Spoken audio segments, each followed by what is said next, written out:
So let's have a look at some frontside 180s and see if we can spot a few common errors to help you guys improve your front ones either off a jump or onto a feature. So we're just cruising through a few shots. See, you've got a little bit of powder here, just a little powder butter, and actually spinning front one onto a tube. See a couple of different examples. And then just back to some basic jump stuff.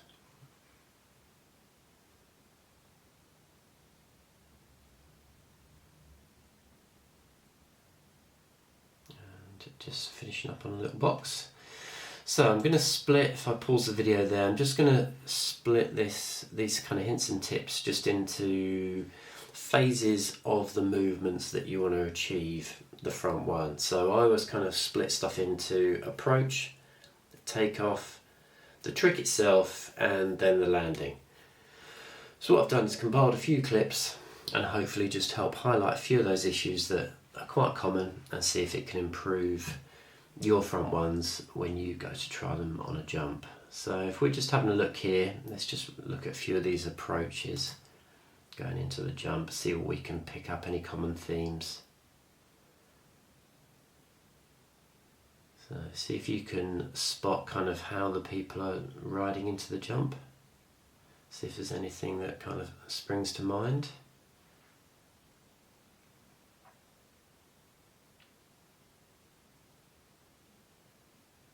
Cool, just almost done with a few of these clips.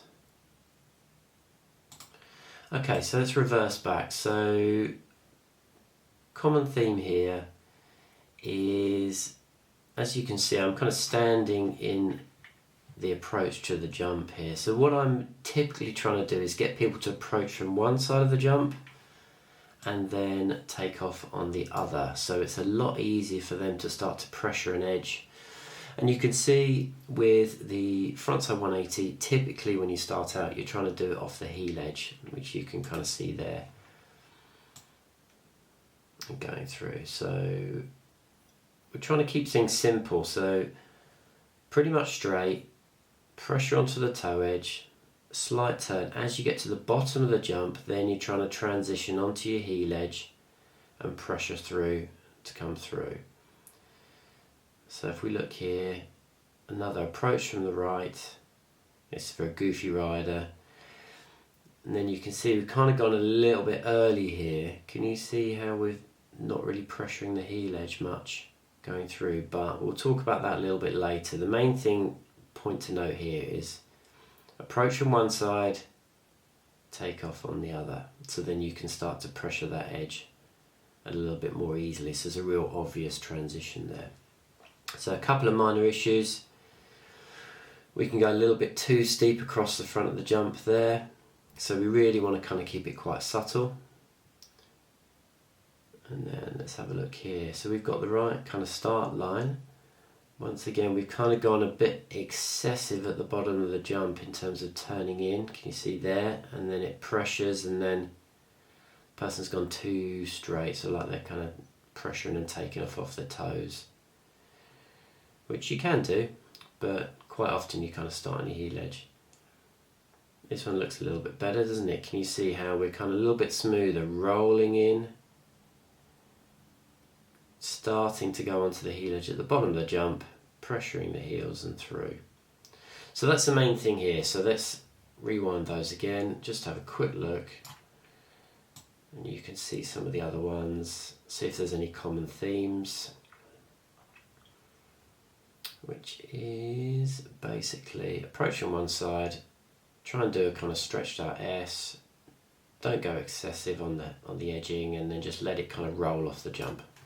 So that's the kind of approach phase really. So that should cover most things. So let's see about this takeoff. Now when I'm thinking takeoff, I'm really talking about the kind of jump itself to where you kind of start to leave the lip of the jump. So it's kind of on the kicker and just going through to the top. So let's just watch a few of these and see what we can kind of pick up, any common themes again.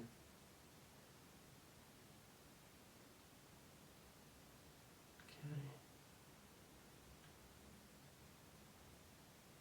Nice and cruisy.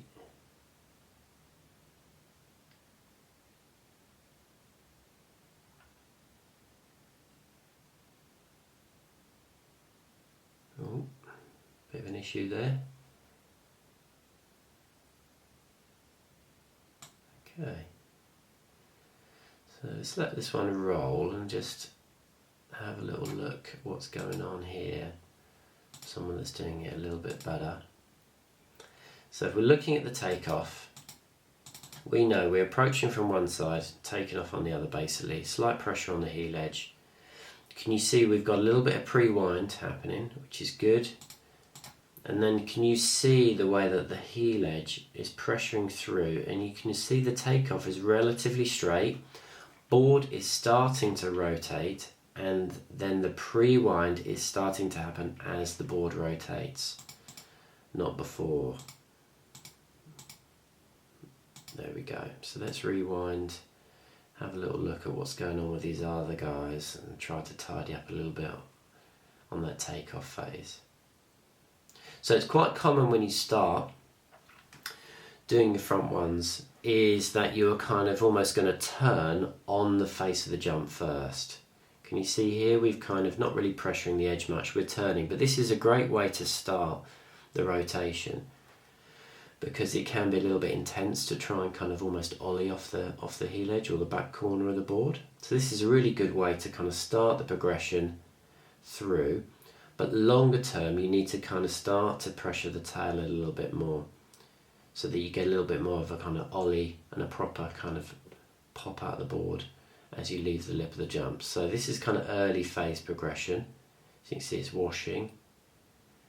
Now you can see here once again, a little bit early. Now what I want you to make a note of, if I kind of stop it here, can you see where the snow is gathering on the tail of the board?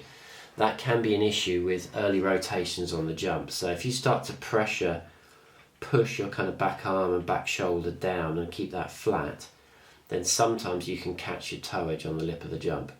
So that's why you're kind of really trying to pressure that heel, try and get grip out the heel. That will keep the toe edge off the face of the jump, less likely to kind of catch your toe edge at takeoff if you kind of pre-turn too much. So just kind of watch that one. But you can see we're starting to get, you can see the board starting to torsionally twist. We're getting a nice little bit of lift, which is good. So that's nice. Same again here. Rolling through, good timing onto the heel edge, a little bit early on the opening up of the body here, but we can see that we can't really see much of a line developing, can we, from the heel edge? So we're getting a little bit of a wash again, but it's still pretty good. So if we play it through, a bit easier to see. So look at what the board is doing in the snow. Can you see just that little bit of a wash effect? Once again, great start. But you want to start to feel more pressure on that heel edge so you get that lovely grip and almost like slicey carve off the face of the jump. So here I think we're getting too much grip. Whoop! So you see there it's kind of sliced in. We've hinged a little bit too much of the waist. We've got too much grip and the board is going to literally try and fire away from us. So you've got to watch that. So it's a real subtle kind of blend on the heel edge so you don't blow an edge out on there.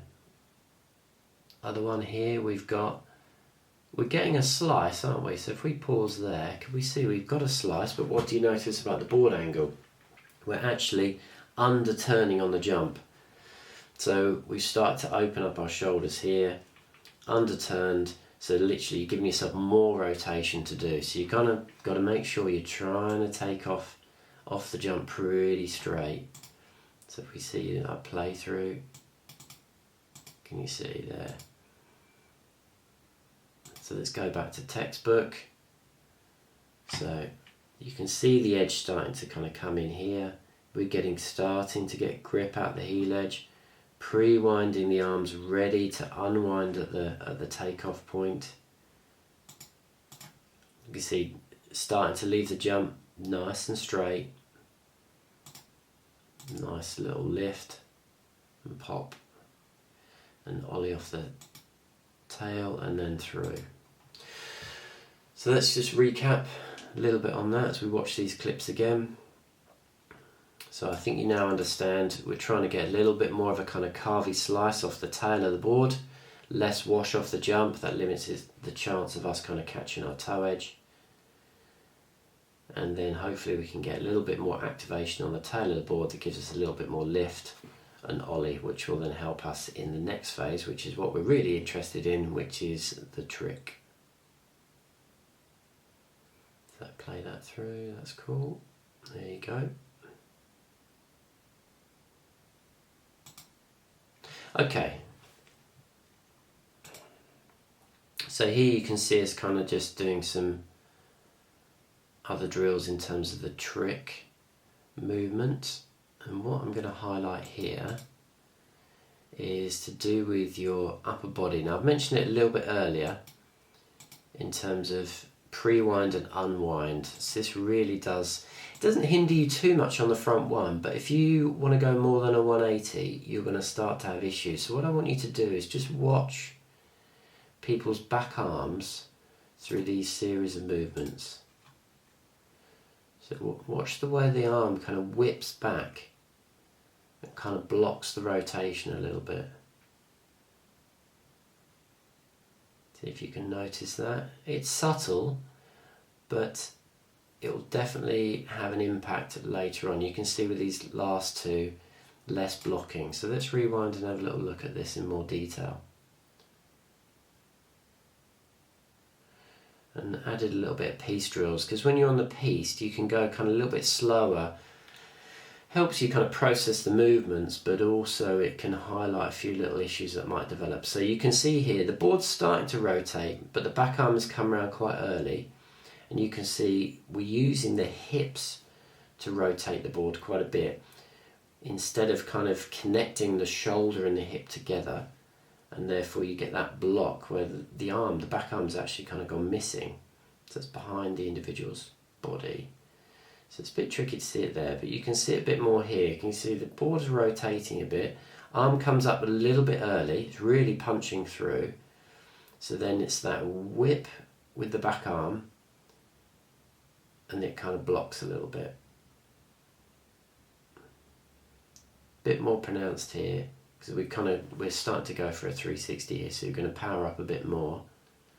But watch the way, if I pause that at the point, so let's have a look. Boom, can you see this? That block. Head is obviously blocking a little bit, but you can see the arm has come round, so that's really going to stall the rotation. You can see it more pronounced there. More subtle here. Block, but can you see the way the arm is coming back, and that'll kind of stall things. And then here you can see where less, can you see where as you pop everything is kind of together, it's like a unit coming through, and that'll make the rotation really efficient. Can you see once again arm is kind of in line, or shoulders and hips and board are all kind of in line as they leave the jump, and that really helps to keep things controlled. So that's one thing to watch. Don't over rely on the hip rotation or the hip power to make the rotation happen. It's really common. People will use that a lot, especially on backside board slides and stuff like that. And we need it in the skill set. We need the ability to separate upper and lower body to aid rotation. But it shouldn't be the only way that you rotate. And especially on the front one, you're thinking about pre-wind, unwind at the lip, get that tail of the board to give you a little bit of kind of explosive ollie power, so that kind of smoothly kind of lifts your legs up into your torso to make the rotation more easy. But you've got to think about that connection between hip and shoulder kind of coming through, so you don't get that separation that'll block you too much. And like I say, you're not going to notice it too much on the 180, but once you start trying to think about anything more than a 180, you're going to struggle, because everything's going to be stopped and halted at just past that 180 level. So that's the kind of trick phase. Not much else on that really at the moment.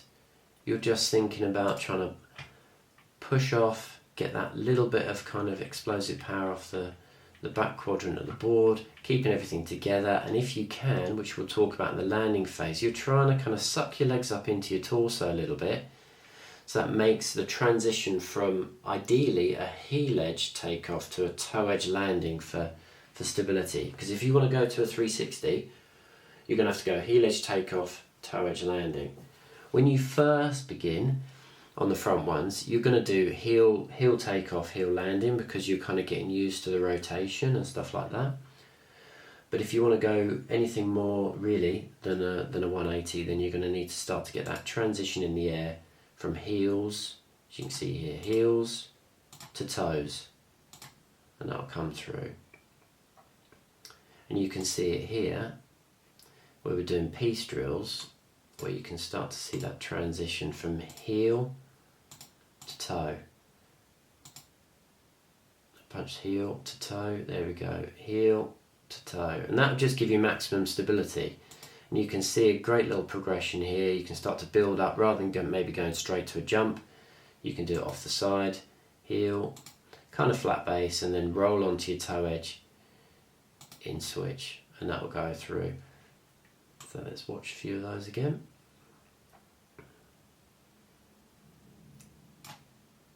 So heel takeoff, toe edge landing, sucking the legs up, giving you time to rotate the board underneath you. Makes things a lot more easily achievable.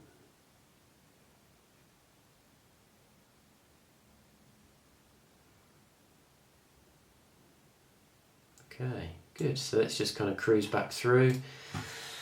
So let's go back through the essentials. So we've discussed the approach, the takeoff, the trick itself, and the landing. So we know the approach slightly to one side of the jump, takeoff on the other, so you're kind of getting that flowing line that helps kind of just create that rhythm to the rotation, which is good.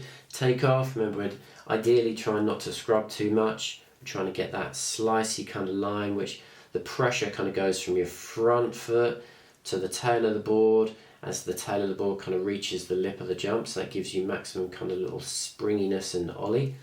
And that helps the board kind of really float into the air. Trick itself, like I say, we're trying to keep that connection between the shoulder and the hip so they kind of float together, and we're trying not to unwind too much at the lip so we don't get that blocking happening with the shoulder or the arm kind of pivoting around at the back. And then the landing, we're trying to punch through, trying to go from that heel edge takeoff to that toe edge landing, and then that should really kind of support you and create a stable platform for the finish to the trick.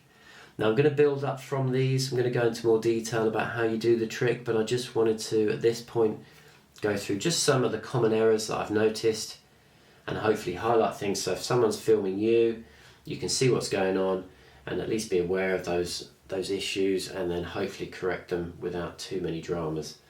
And like I say, I'm going to kind of build up from there, more details about the trick itself, but also how we can transfer this 180 to other features, be it powder butters, be it onto tubes, stuff like that, anything else. It just gives you an idea that, oh yeah, you've got this one trick, but actually you can do a lot more with it and have a lot more fun with it in your freestyle pursuits. So have fun. Any questions, drop me a line. If not, I'll see you out on the piste.